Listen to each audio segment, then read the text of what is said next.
So James Marape forced Parliament to pass that bill in order to get the IMF loan. This is what I found out later. Government. This will go down as one of the most touchy interviews in recent memory. Here you have Governor for East Sepik, Mr. Allan, pressing hot buttons on FM 100 Talkback Show, and is hosted by PNG's prominent journalist Cullighan Tanda, shooting the questions and guiding the conversation. I can say that this is arguably one of the most delicate highlights of interviews ever done by Allan in his political career. There is no doubt this will leave a permanent stain on PNG's radio giant FM 100 corporate image and public trust, whose independent journalism ethics are now called into question. Also, this is undoubtedly the most controversial interviews ever done by Cullighan Tanda in his almost 20 years of journalism career. So what really happened? On April 22nd, 2025, this man, Mr. Bill Wartovo, Chief Executive Officer of Kalang Advertising Limited, the parent company of FM 100, who is the boss man, issued a 3-week suspension without pay on his radio talkback show host, Mr. Cullighan Tanda, following an interview with Mr. Allan, who happens to be a strong and vocal opposition in the Papua New Guinea Parliament.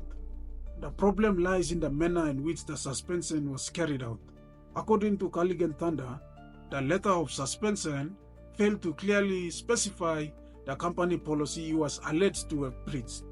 Any disciplinary action in any organization is guided by due process and diligence, starting with a verbal warning, followed by a written warning, and, when necessary, a performance improvement plan before more severe penalties such as suspension or possible termination is carried out. None of these preliminary steps were taken. Instead, he was slapped with a 3-week suspension without pay right on the spot, and it is said to learn that he was subsequently terminated when he returned to work after serving his suspension.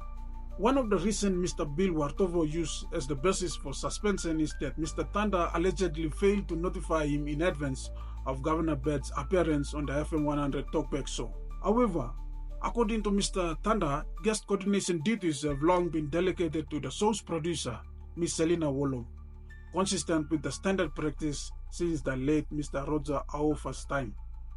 As is often the case in broadcast media, last-minute changes to guest schedules are not uncommon. Governor Bed's confirmation was received at 10 p.m. the night before the program, and this information was relayed to Cullighan's team promptly. Notably, the bossman, Mr. Wartovo, personally met with the governor 30 minutes prior to the interview and had ample time and opportunity to intervene if he believed the segment was in breach of any directive or standard procedure.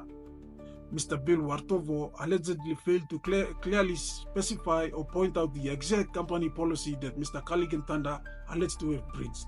Mr. Cullighan Tanda has featured Governor Bed on Talkback Show on several times this year and over many years. He had consistently done the same for members of the government and opposition alike before and since taking the role of Talkback Show host. And based on this past practice, this has never been an issue in terms of notifying the CEO about guests, especially politicians appearing on the show. Mr. Wartovo's previous conduct gave Cullighan Tanda the impression that this was never an issue until his suspension. I mean, why would you suspend and subsequently terminate him now when he had done these similar interviews 100 times before? Why now? Mr. Wartovo's further alleged that the Talkback Show may be used to promote disrespect, misinformation, or biased opinion. Disrespect to who exactly? Misinformation and biased opinions? For goodness sake, the views expressed and the information shared in the Talkback Show is not of Cullighan Tanda's but Mr. Allan Bed's, the guest. The governor is liable to his words. If they found his interviews to be misinformation, then the people implicated or mentioned by Governor Allan Bed should come on the show or use other media platforms to respond accordingly. Simple as that.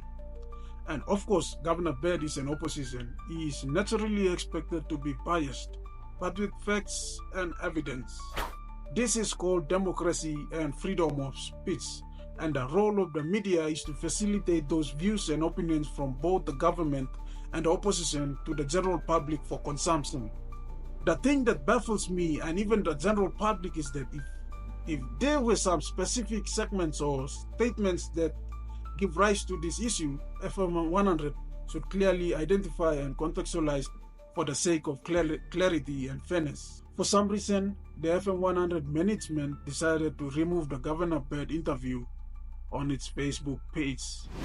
So obviously, this matter is the result from undue influence from outside Kalang Advertising Limited. According to Mr. Cullighan, he alleged that he was on air hosting the talkback show at around 11 a.m. when his boss man, Mr. Wartovo, called him into office where he verbally informed Mr. Tanda that he was on hot soup since 7 a.m. and that a call came from the top that they were not happy with the interview with East Civic Governor Allan Bird. So who is this mysterious caller? Who were those invisible hand of God that put Mr. Wartovo on hot soup? Who are the mysterious people on the top that made this phone call to the CEO? And Mr. Wartovo went on to say that I don't think it's telecom, but probably the higher up the chain of command. So now we get the impression that whoever these mysterious people are, they appear to be above Kalang Advertising Board and even telecom management and board. But here is the thing.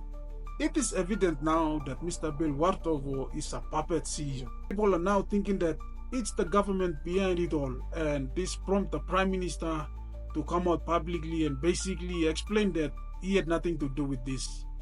The Prime Minister even expressed his respect to Mr. Cullighan Tanda and stated that his office does not involve in any editorial decisions with state-owned media outlets. And people's suspicion is understandable because Kalang Advertising Limited, parent company of FM 100 and Hot 97, similar to Papua New Guinea Limited, the parent company of MTV, are subsidiaries of the Telecom PNG Group, a state-owned enterprise within the portfolio of Kumul Consolidated Holdings under the Ministry of State-Owned Enterprises. So basically, they are state media. So you see, it is natural for people to assume that this is the work of the government to suppress the voice of its opposition. The Parliamentary Committee on Communications has also stepped in to look into this issue, and at the time of making of this video, their findings are not yet concluded and released to the public.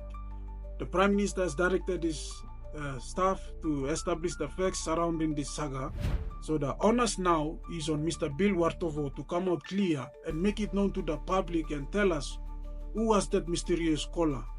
Obviously, this was a bad move by whoever it is because they think that they were protecting and helping the government, but it backfired. Mr. Wartovo, because of you and your mysterious caller from the top, the government of Papua New Guinea is now under fire and its reputation is once again brought to its knees. Freedom of speech is now under attack, as you can see. If this trend continues, I don't know what will happen, to be honest. To those government agents, there are many ways to get the Prime Minister's favor, and this method is not one of them. Until next time, see you on the next video.